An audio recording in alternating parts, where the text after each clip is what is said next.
The Norman Conquest of England, 1066 AD. The battle that changed the world. In a single year, 3 kings would die, 2 invasions would strike, and 1 battle would decide the fate of England forever. 1066 was not just another year in medieval history. It was the year when destiny, ambition, and betrayal collided. When warriors from across the sea crossed blades for the crown of England. It was the end of one world and the beginning of another.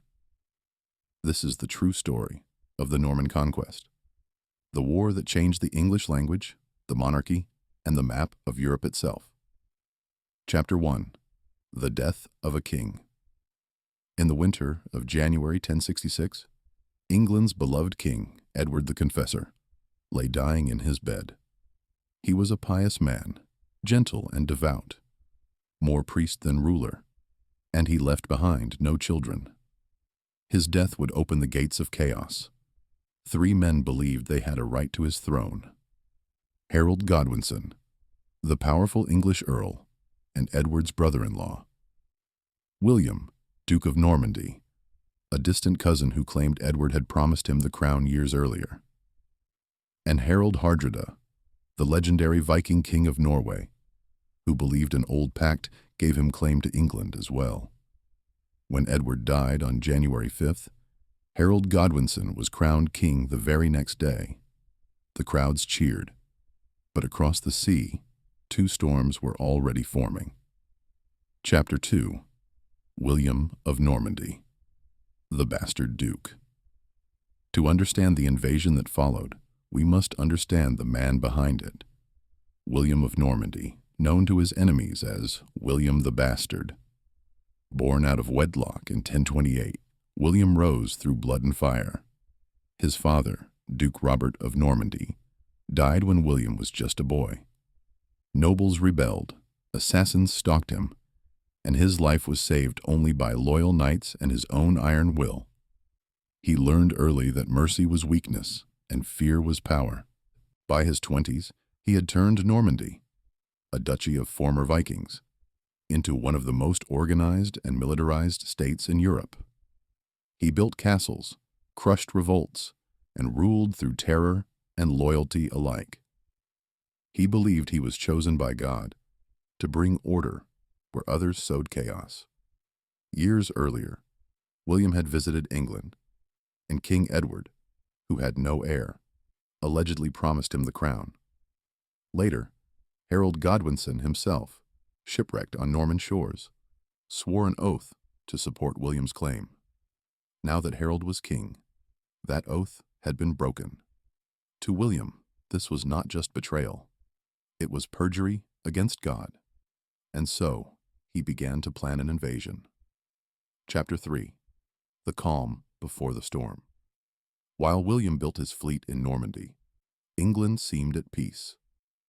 King Harold strengthened defenses along the southern coast, expecting an attack from across the Channel. But the summer came and went. No sails appeared on the horizon. Then came word from the north. The Vikings had landed. Chapter 4. The Viking Invasion. Harold Hardrada's return. In September 1066, a vast fleet of longships appeared off the coast of Yorkshire. It was Harold Hardrada, King of Norway, called by some the last great Viking. Tall, fearsome, and battle-hardened, Hardrada had fought across the world, from Norway to Constantinople, and now sought to claim England.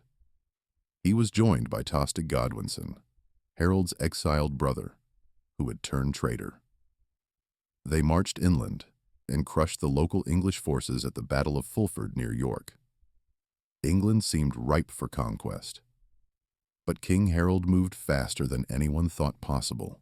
He marched his entire army, nearly 200 miles, from London to York in just 4 days. The speed of his advance stunned the Norwegians. At Stamford Bridge on September 25th, 1066, Harold's army met Hardrada's Vikings. It was a slaughter. Chapter 5. The Battle of Stamford Bridge. The Norwegians were caught off guard, their armor left behind in the heat of the morning. As Harold's army poured across the bridge, one lone Viking, a giant of a man, held the crossing alone, swinging his axe and cutting down dozens. He fell only when an Englishman, floating beneath the bridge in a barrel, drove a spear into his belly from below. The battle raged for hours, but the English prevailed. Harold Hardrada was struck in the throat by an arrow. His army shattered. Of the 300 ships that had brought them, only 24 returned home. England was safe. But while Harold celebrated, another fleet was already crossing the sea. Chapter 6. The Norman Invasion. Just 3 days after the victory at Stamford Bridge, William of Normandy landed in England. On September 28, 1066, his fleet of nearly 700 ships came ashore at Pevensey Bay on the Sussex coast.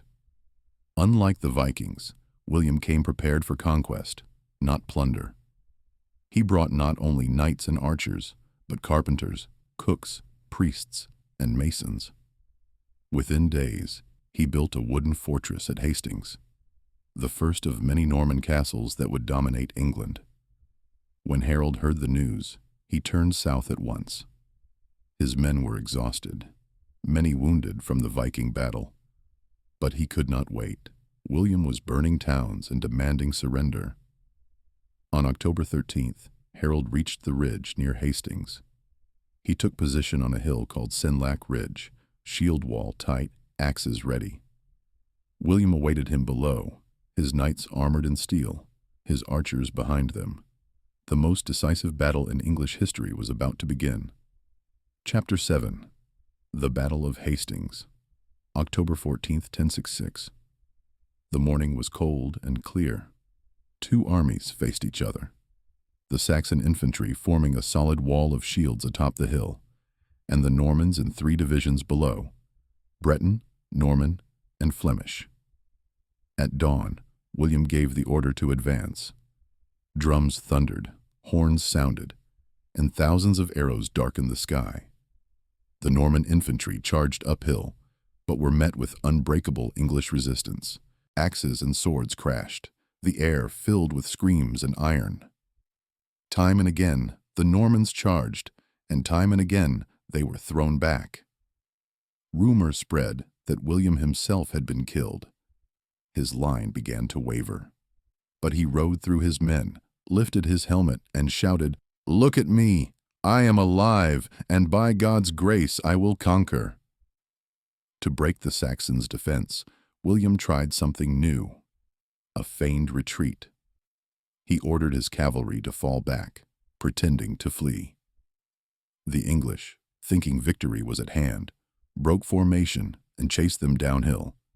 The Normans turned and slaughtered them.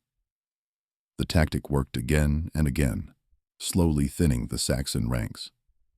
As the sun began to set, the battlefield was soaked in blood. King Harold stood at the center of his line beneath his golden banner, the fighting man. He fought bravely until an arrow struck him in the eye. He fell, and the Norman knights surged forward, cutting down his bodyguards. By nightfall, the English army had collapsed. The last Saxon king was dead. The Battle of Hastings was over. The world would never be the same. Chapter 8. The Fall of England. William advanced cautiously. He burned villages, crushed resistance, and marched toward London.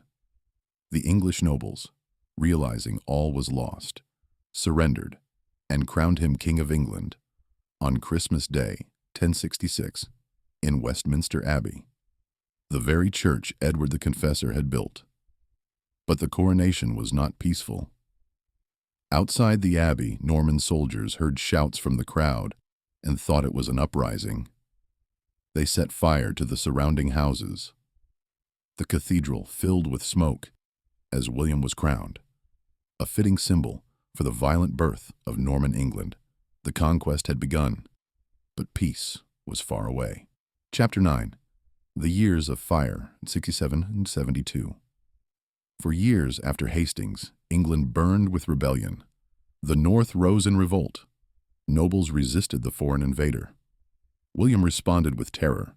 In 1069, he unleashed the harrying of the North, a campaign of scorched earth so brutal that entire regions were depopulated.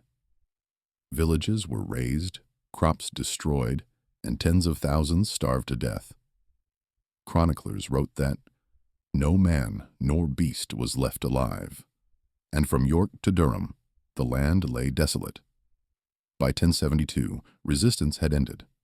The old English nobility was wiped out, replaced by Norman lords. Castles rose across the land, stone symbols of domination. The English language itself began to change, infused with French words of power: crown, court, justice, war. The Anglo-Saxon world was gone. Chapter 10. The New Order. The birth of Norman England. Under Norman rule, England was transformed. William introduced feudalism, every man's loyalty tied to the king through land and oath. He ordered the Domesday Book, a vast survey of every field, house, and animal in the kingdom. The first census in Western Europe since Rome. Churches were rebuilt in stone. Castles rose: Windsor, Dover, and the Tower of London, each a symbol of Norman strength. French became the language of the court, Latin the language of record, and English the tongue of the people. Out of that fusion, a new nation began to form. William ruled firmly, but not cruelly. He held his crown for 21 years, repelling invasions and rebellions alike. When he died in 1087, he left behind not just a conquered kingdom, but a unified one. The foundation of modern England, Chapter 11. The legacy of 1066. The Norman Conquest changed everything. It ended 600 years of Anglo-Saxon rule, tied England forever to continental Europe, and began the age of castles, knights, and chivalry. The English language evolved, blending Norse, French, and Saxon words into something new. The monarchy became centralized, the church reformed, and the feudal system born. 1066 was not just a date. It was a turning point in Western civilization. Every English king, every law, every word we speak carries its shadow.